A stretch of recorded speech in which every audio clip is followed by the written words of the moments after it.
Welcome into the Boardroom Podcast. I'm Ward 6 Alderman Ben Piper. I'm Ward 4 Alderman Chad Wicker. How you doing, Ben? I'm a little under the weather. I feel like I've had a cough or something going on for almost a month, man. I tell you, I just can't seem to clear this thing out. The weather's been crazy. I don't know. Man, it's not supposed to be this warm this time of year, and it's hard. It's humid. Then it's going to be, I'm sure, to get cold again soon. So, Well, I hear some of these weather forecaster folks, and they're looking at all kind of different European models and American models and whatever cyclone deals or whatever. They're saying there's a chance for snow and ice here by mid-January. So we may have some colder weather coming our way here soon, and sure.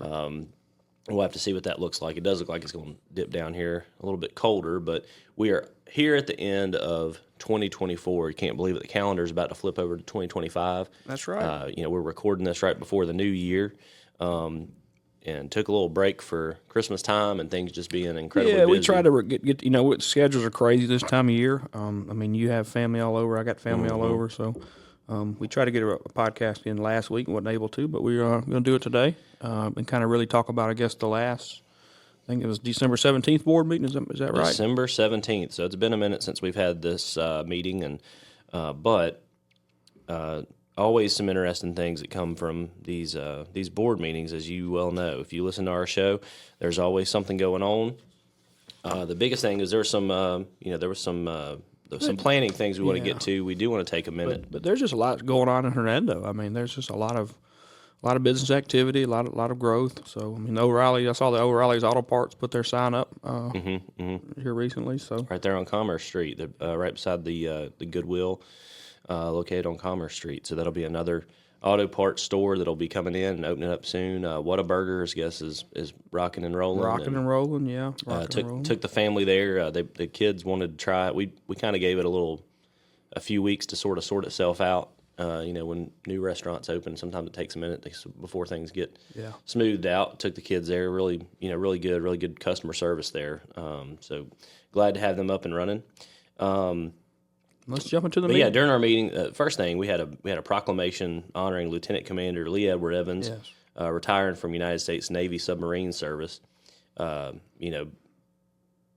Evans, or I don't call him Mr. Evans. His name's Lee. Lee lives up the road from me a little bit, so he, upon his retirement, he had gotten something from the president, and getting different kind of little deals, and his wife reached out to me about, hey, can we do something? I said, absolutely, let's do something. 20 plus years of service in the armed forces, and Lieutenant Commander, correct? Lieutenant Commander, yeah, that's right. So, congratulations to him on his retirement. If anybody listening, if you have somebody, you got a family member, somebody that lives in Hernando that, they're retiring from the service, or they have some huge accomplishment, in their life, let us know. We can do an official proclamation for them. We got to get. I don't know if she listened to our show, but Miss Triplett at that's right. Elementary School is retiring this year, so we'll definitely get one for her. We do them for people turning 90 years old. 100 years old. Yeah, so we've done them for all different kinds of reasons. So reach out to us if you ever have something of note like that. We'd be happy to do that for them. We advertised in the McInville Overlay Project. We've talked about that one a pretty good bit. Yeah, so we're just sitting on go. That got us sitting on go, so we're waiting for the time to pull the trigger as soon as we get the money from MPO. That will pave all 5 lanes of McInville from 269 all the way up to Pleasant Hill Road. Yes. If you've ever seen it, it's completely destroyed right now because of the construction of the new high school. Half of it is completely down to gravel, down to like the base of the road. So they're basically going to have to rebuild the entire thing and start over. So it will be in great shape when it's done, but it's a very expensive project. I think it came around $3.5 million is what they thought it would be. Yes. Maybe somewhere around McInville is an example of what they call a complete street, where you have 2 lanes, traffic, turning lane in the middle, and then you have sidewalks on both sides, or bike lanes, whatever you want to call them. So that's a complete street all the way through there. We did talk about a couple intersections that are extremely busy, that have some traffic issues, have some accident issues. We'll take them one at a time. First, we had Commerce Street, McInville, intersection improvements. So if you know this intersection, it's busy. You have people that back up right there that are, passing Walmart, trying to get into Walmart. The turn lane backs up. So those lanes will change to where you could, rather than have just one turn lane, there'll be 2 turn lanes now to sort of alleviate some of that traffic backing up going south on Mackinville. We had some discussion around when cameras could be installed, when light signals can change, and some of the other pieces of it to make sure they're timed out correctly. It does look like it's a 26 to 28 week lead time on those. Yeah, I think Lee had asked, I guess, permission, or whatever you want to call it, to allocate some additional funding to get kind of an upgraded, I guess, what do you call it, traffic monitoring system for the lights to change instead of having just set on a timer. This would, I think, install cameras that have some kind of infrared or something that knows know when a vehicle's there and when a vehicle is not there. Because I guess they have a magnetic strip that was initially installed there that no longer works, and so that's part of the problem with the traffic backing up. But it's very expensive, and again, it's almost a half a year lead time. So I think after discussing, I think we basically decided to just wait and maybe put that in next year's budget and go from there. I think Lee's gonna get some numbers and get back to us, but I think that's the. And that whole area, I think I made the point. That whole area is just it does get very congested because that's the only way for people, south of there to get up to Walmart to get groceries, gas. There's restaurants in that area. There's drugstores, all that. That's really their only option. If you live in, Jefferson Estates or St. Ives or even way out in Fieldbrook and further down Holly Springs Road, you have to come up that way. There's no other option. Well, the county's going to cut Commerce through to Jaybird Road. Yes. Which will give people another, east-west, north-south connection to get to Commerce and that sort of area. Kind of take back roads, if you will, to get to that area. And I think it's going to shift traffic a little bit. I think you're going to have some people that, if they're coming from the county, they may take a right on to Jaybird and then a left on to Commerce and be at Walmart and take some of the pressure off of it. But we won't know what all that looks like until probably the summer of 2025. So there are some changes coming to that area. That intersection will be, will be worked on. It'll be restriped. Yeah. Did you mention the 2, instead of having 1 turn lane, you're going to have 2 turning lanes? Yes. So that should help. It should help with at least some of that backing up, and then also, people getting the interstate and getting where they need to get to. At the end of the day, that's a capacity issue that needs to be, until there's other ways for people to get around town, that's going to be an issue. So, the next intersection we talked about, Pleasant Hill and Mackinville. It was a discussion of much excitement with a gas station coming to that area. Yeah, a couple meetings ago. Yeah. But that intersection has been one that we pledged to get addressed with a temporary traffic signal. We entered into an agreement with the county to put a 4-way stop there that's now active and rolling along. They put some message boards out to let people know, hey, the 4-way stop's coming. So it's going to be a 4-way stop for a little while until about April or May of 2025. Okay. And then a temporary traffic signal will go in, Okay. From what I understand. And that will be in place before the school opens up in August. Now, I think the county wants to look, because the county does have the majority of this intersection in terms of road space. Mm-hmm.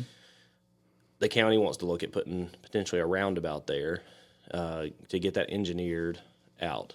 Now that could take a long period of time. The funding for it could probably be really, really high to where that may be a ways out. But the city would have to enter into an agreement, I believe, again, because we have some of that road space to make it all work. There's probably some right-of-ways that would have to be secured and all that. But it's important for people to know that that intersection's been addressed now. There's been there's been some accidents there. I don't know how many of them were really serious. It seems like some of them are fairly serious accidents because it's people getting T-boned from people not being able to see over the hill, or there's some line of sight issues there. So good to see that it's addressed. We also had a discussion of some other another MPO project to widen and pave Getwell Road. Yeah, south from Pleasant Hill south to 269. Because I think the county is paying to have it done, which is in the county from, I guess, what is that, being that road? I think they're saying that the whole Is it Nail Road down? They're gonna I think pave the it. whole scope of the project was from Star Landing. That's where the That's where the Getwell widening and paving stopped with the city of South Haven. Yeah, so South Haven just paved it and 4-laned it and everything. Pick up at Star Landing all the way to 269. to 269. So part of that's in the county, part of it's in the city. So basically, again, another agreement with the county to go into that to try to get some MPO money. That's the Metropolitan Planning Organization, and the matching money for that project for the city's part of it would probably be around $90,000. Was that right? No, It's a $9 million total project. $9 million. So $900,000. Yeah, and I think it's a 80-20 split. match. So we'd have to pay 10% of it. So $900,000 is being proposed to be chipped in by the county. $900,000 from the city to get that part of Getwell widened and paved to 269, which that's a fairly busy area as well. Coming off that, there was a rezoning right there in the same area. There was a rezoning in that same area. Is that right? Literally right there on Getwell Road 269 from agricultural to C4. It was a travel center that was proposed on 4.51 acres. I think this was one that there was some original comments made about that this was a truck stop. It wasn't a truck stop. Sure. It's a travel center. There's diesel pumps where, truck can fill up, but there were low flow diesel pumps. There was a lot of discussion about it. Ultimately, it was something where, a truck would be able to fill up. Mm-hmm. There wouldn't be showers. They wouldn't be able, truckers wouldn't be able to stay overnight. Well, I think we do need to be honest around it, and it's no secret. I think they wanted to have a truck stop there, if you want to call it that, and sure.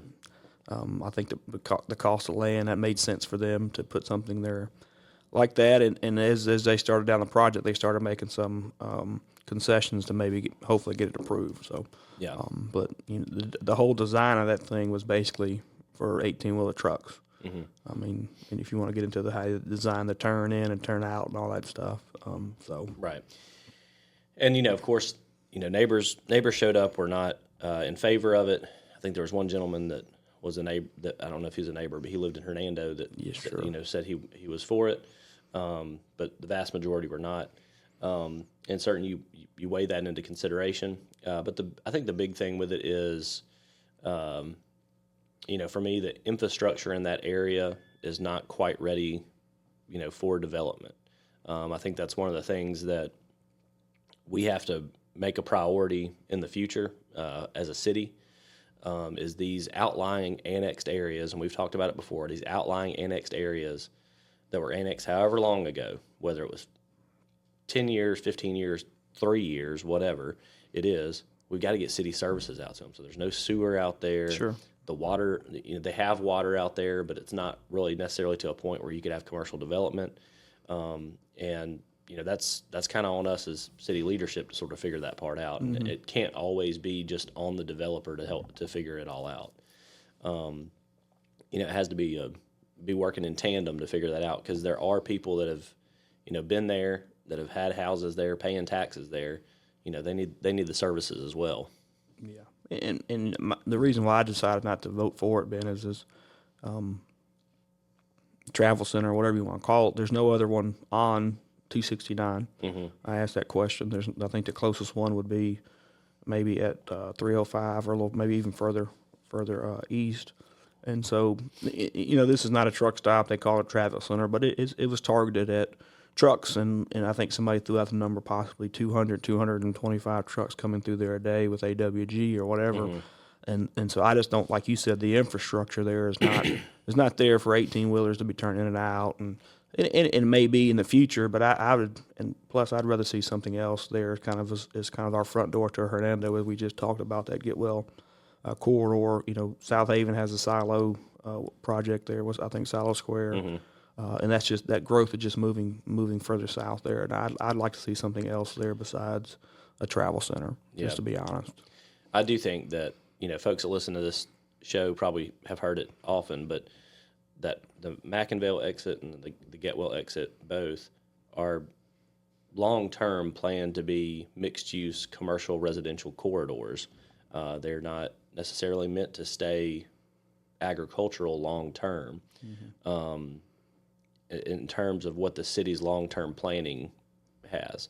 So there is some change that's going to come to those areas. I think for the city, we have to be able to manage that effectively, and that's what this is. Well, I'd be surprised if there's not a convenience store at that location or one of those corners there in the next 5 years or so. I just didn't think we needed a travel center there. Whose main business was targeting 18-wheelers for gas fuel up, or diesel fuel up. And I think it's when 269 was cut through, and it was announced it was going to get cut through. That was, a sign that things were going to change in that area, and they have very, very much changed. Well, and not try to blame anybody. I'm not trying to do that, but no. 20 years ago or 25 years ago, when that project was completed or was suggested to 269, everybody in the world who has a brain knew there was going to be commercial at those corners in that area. Why they did not develop a long-term plan to get utilities out there or work with people to get utilities out there? Because that's why you don't see any growth at that area, the Mackinville area. There's no utilities there. So a developer has to put that kind of cost into his development there. So everybody wants a Chick-fil-A or Costco's or all these other things. It doesn't make sense right now when you put it on a piece of paper and do the cost of pulling utilities that far and things like that. So, but I was in high school 25 years ago. So I was as well. So we do have that's that one. Well, the next one we had was a rezoning at Tulane and I-269. I guess for a future Wade Incorporated dealership. I think that's what he suggested. Yeah, right there at Tulane and I-269, about 18.75 acres, which I think would be a really sizable, John Deere dealership or Wade Incorporated dealership. I think that's a good place there. They're going to be, currently they're on Commerce or 304, whatever you want to call that road, west of Hernando, and I think they've been talking about relocating. I think they actually bought some property maybe closer to Mackinville at one time, I think, and I think they sold that in the process of selling that, and so they're going to move out there and get a little more visibility from the interstate. So, and I think it's going to be more of a long-term project. Yeah, I think he said maybe 3 to 5 years before they actually move. So, I think most people know that where Wade Incorporated is currently, there's a subdivision getting put there right beside them and behind them. It's just not as agricultural as it used to be, so they're probably looking for a spot with a little more space. Delta Landing, the next thing, Delta Landing Phase 2, basically just a final plat approval for them to have 16 more lots constructed there, just as part of their master plan out there. That's a little bit of the homes out there are really going up. Chad, I don't know if you've seen it or not. You or maybe one of them. They may have already sold, maybe up to 10. Yeah, they have. Yeah, they've sold. I think they're selling them pretty quickly. So, and in the commercial area, I think they're getting some commitments for that. So there should be some more news on that soon. And then we had everything else. I mean, it's basically just some some basic, you want to call it blocking and tackling when it comes to the planning department. But that was the big things of note. Have we ever talked about the utility adjustment deal? I don't think we have. That may be something we can talk about. So a lot of times you'll see on the agenda, if you go to if you're really bored and go to our Facebook page and look at the agendas we post, usually the last thing we do is utility adjustment docket, and so that's for a homeowner who lives in Hernando who one time a year you can ask for a utility adjustment. Say maybe you had a leaky toilet or something that's on you, that's on the homeowner, that's not a city-related issue. So, sometimes people have a leak and don't know it, and they'll get a $600 water bill or whatever. And so we will allow you one time a year to give you a utility adjustment on that claim. And so we'll take your last 6 years average, and that's what your last 6 months average, and that's what you'll pay. Minus, say, if you got a $600 bill, well, your average was $80. That's about what mine runs. You only pay $80, and so you get a $420. Yeah. That makes Adjustment. sense. Adjustment. So, and a lot of those straightforward. Sometimes there's because it's a policy we have, and sometimes it doesn't meet the policy or something, and so you have somebody appeal it. I think we had that at the last meeting. I think. Yeah, I can't remember. And sometimes you have situations where it's it's not a home that anybody even lives in. It's a home that has been inherited by somebody, and nobody even lives there anymore, and they just randomly check in on it, and they find out that a pipe burst, something like that. So sometimes it is a little bit of a safety net for some of these folks that have properties that aren't lived in and that sort of thing. That's a case that we have pop up from time to time. Sometimes it's a leak that's on the city side, or it's a faulty water meter, and there's just things that happen. When you have 6,000, 7,000 water meters, you're going to have some that fail and that don't work anymore. And and there's probably a lot of people live paycheck to paycheck and have a budgeted amount for water, and when you get a bill that's 5-10 times higher than what you budgeted, then that may be an issue. So we kind of have that relief in place. It can get pretty serious pretty quick. Well, what else you got, Ben? We talked about the meeting. I'm trying to think of what we have coming up. If you have a kid that plays soccer, January 3rd to sign up, right? Is the cutoff? Yeah, I think it's coming up quick. I think it may be January 6th. I think it's that Monday. Yeah. January 6th, sign your kids up for spring soccer. Sure. It's a little bit earlier of a cutoff than we've had in the past. I think the goal to have kids on teams and have some practices starting by the 1st of February, so that games can start late February. It'll still be a little chilly then, but it'll be good time to get out there. Make sure you get your kids signed up for that. Basketball season's about to come to an end. We only got another week or so. We've been doing pretty good. Winning some, losing some. That's how it goes. But it's been fun. The field house has been a good partner. I think again, another year. That's a premium place to play basketball. Yes, in the Mid-South. So. So that's been going well. But yeah, starting the new year, the kids are going back to school. They're January 7th. We should have another show coming up, probably mid January. Yeah, we got a little travel ahead. Go ahead. Yeah, so we got the Mississippi Municipal League midwinter conference is going to be, I guess, the second week of January there. That's right. So we'll be down there. We may bring the podcast stuff and do a show, maybe get a couple guests or something. Some of the other aldermen, I think the mayor's going. I think pretty much all. Yeah, we'll have to bring it down there because we'll tell you this. Chad and I are actually going to be speaking on small towns using podcasts to increase transparency within government relations in their cities. Communication, yeah. And so that's a course or a roundtable discussion we'll be leading down there in Jackson. So we're really excited about that. Really excited to tell folks about this podcast and what it's done to increase transparency here in Hernando and communicate what's going on in the city. And you may see more podcasts pop up because of it. You never know. But I think it's a really it's been a really great thing to be able to share all these things with y'all. I know. I've seen like John Caldwell has started a podcast. I think he's still doing it. He does. I think his is monthly or something about some of the stuff they're doing at the Department of the Road Department in the state, the Highway Commission or whatever you want to call it now. MDOT, I guess is what it's called now. So that's good. I think there's obviously Derek and his guys do the Water Tower podcast. That's right. That's a good one. Then the new one that I've heard is I think Matthew Kelso's doing the DeSoto County Brief, and so I think if you want to be informed, you can be informed in DeSoto County, which is good. They all do a great job. So yeah, absolutely, it's a great thing for everybody to know, exactly what's going on, because I think a lot of people or a lot of people get on social media trying to find out answers to questions. It's not something if you Google, hey, what's happening at Pleasant Hill and Mackinville, it's not going to pop up on Google, right? Google doesn't know everything. So these hyper. That reminds me, I forgot. Why'd you make it rain so much and flood the city of Hernando? Oh my gosh, we got.